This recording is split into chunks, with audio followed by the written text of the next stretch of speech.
sur le trou là-haut. Cette cassaware, c'est une source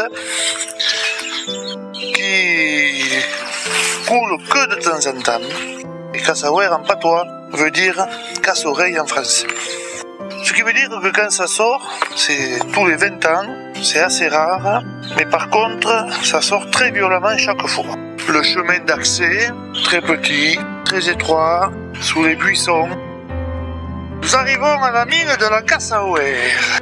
Ici, il faut mener sa pitance et les fers sont fournis par contre. N'est-ce pas Jean-Pierre? Il y a toute une installation très particulière. Les seaux ils sortent de là-bas. Beau boulot. Ça marche très très bien leur affaire. Ici à la cassaware, il y a ce petit trou qui est là. Ça c'est une entrée qu'on a fait il y a 15 ans à l'arrière avec les différents CPT. Mais l'entrée d'origine, elle était ici. Et il y a 20 ans à l'arrière, je désobéis en sortant le sable ici. C'était très compliqué. Le signal lumineux indique que le chariot est plein. Voilà.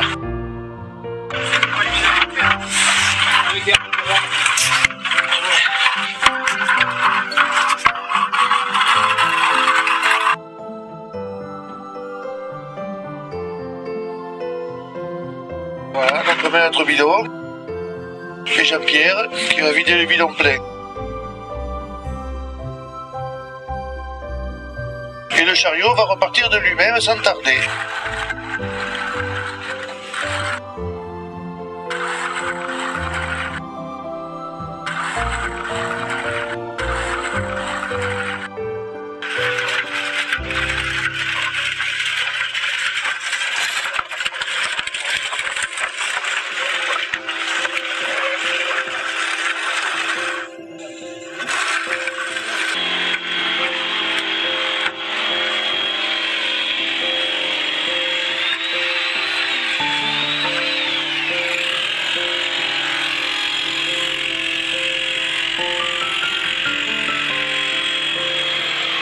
Bonjour Jean. Les mineurs du fond de la cassaware. On arrive à la gare de Triangle. Bienvenue à la mine. Bienvenue à la mine. Et mis au fond. On cherche de l'or en vérité. Ah, vous cherchez de l'or. Attention au pied.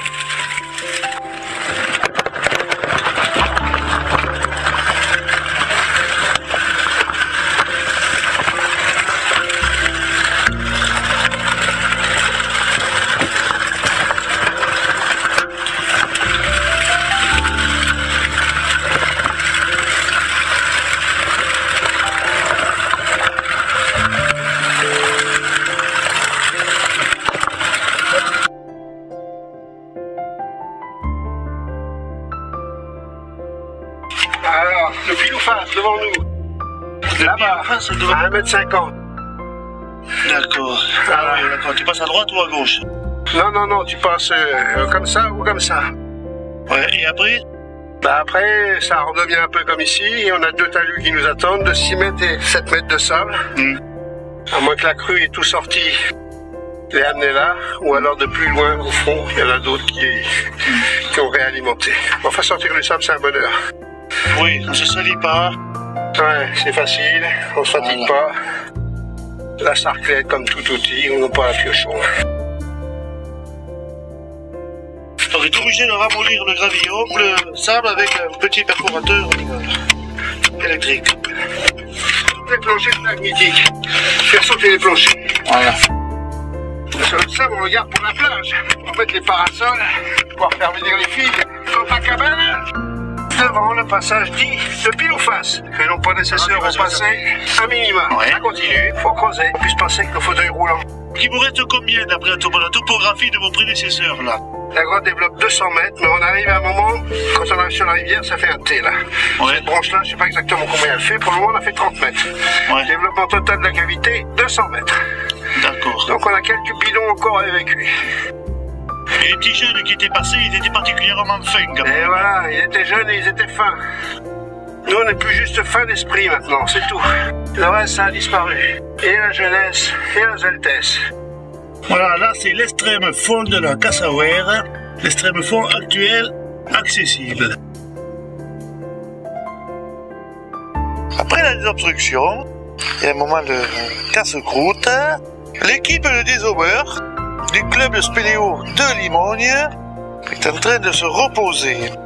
Ils ont travaillé toute la matinée à fond de la caisse, ils ont avancé au moins 3 mètres de galerie, facile, de plus.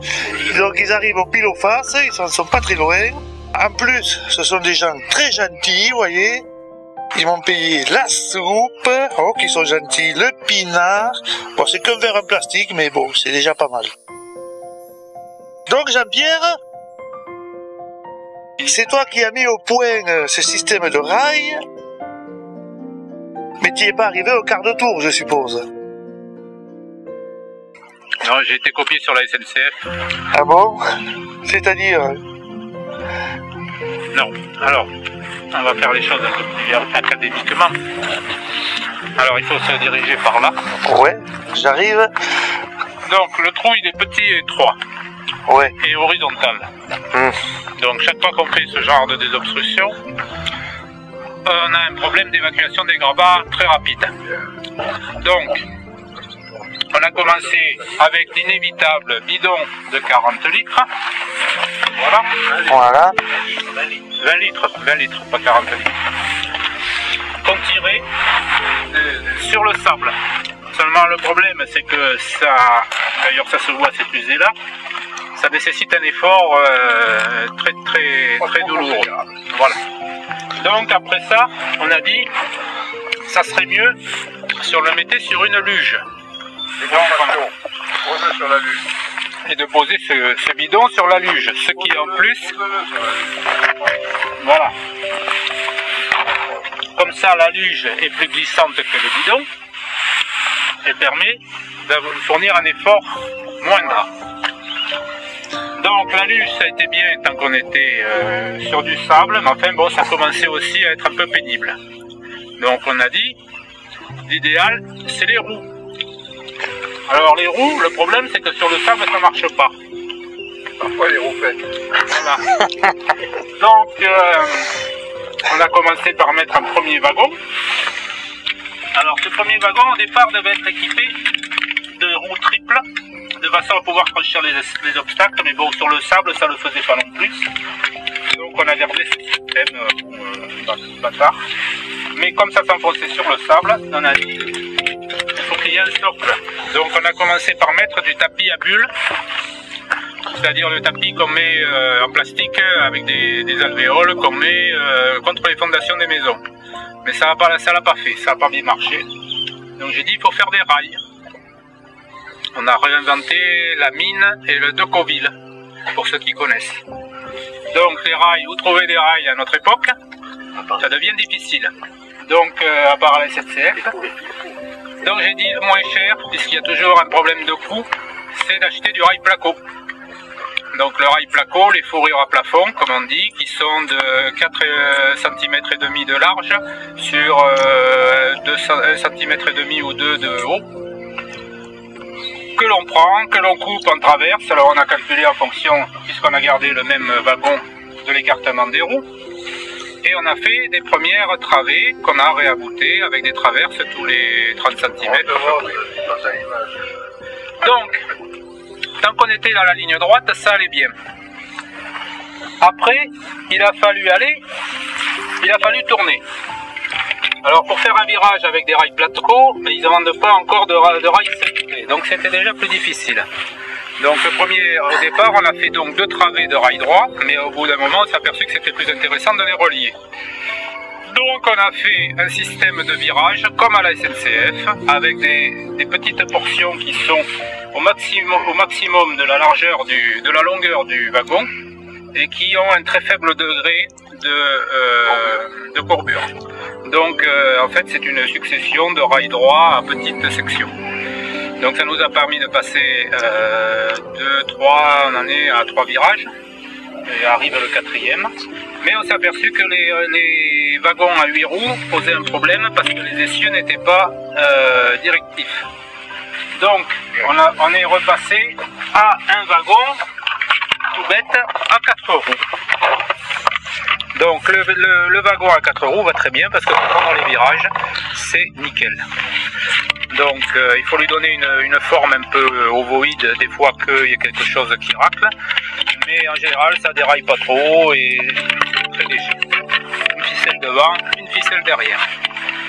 Voilà. Et le wagon de l'avenir. Et le wagon de l'avenir, alors là on retombe en plein de Coville qui est en construction, mais il faut avoir quand même quelque chose de plus, comment on va dire, d'une cavité quand même assez large pour le laisser passer. Donc là on en est à la base.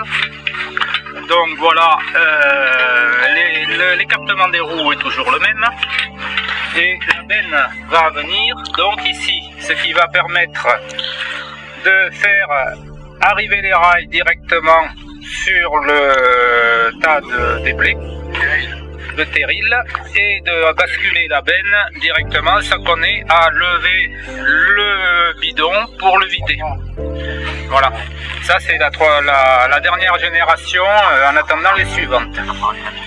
Alors après, bon, on peut toujours essayer la motrice, mais le problème de la motrice, c'est malheureusement l'énergie pour la mouvoir. Et là, avec les accus, ça se viderait très vite. Donc voilà l'évolution de la fainéantise. Très bien Jean-Pierre, merci beaucoup. Voilà. Vous n'êtes pas arrivé à ce stade-là par hasard. Par paresse. Par paresse, voilà. Hein? Basé.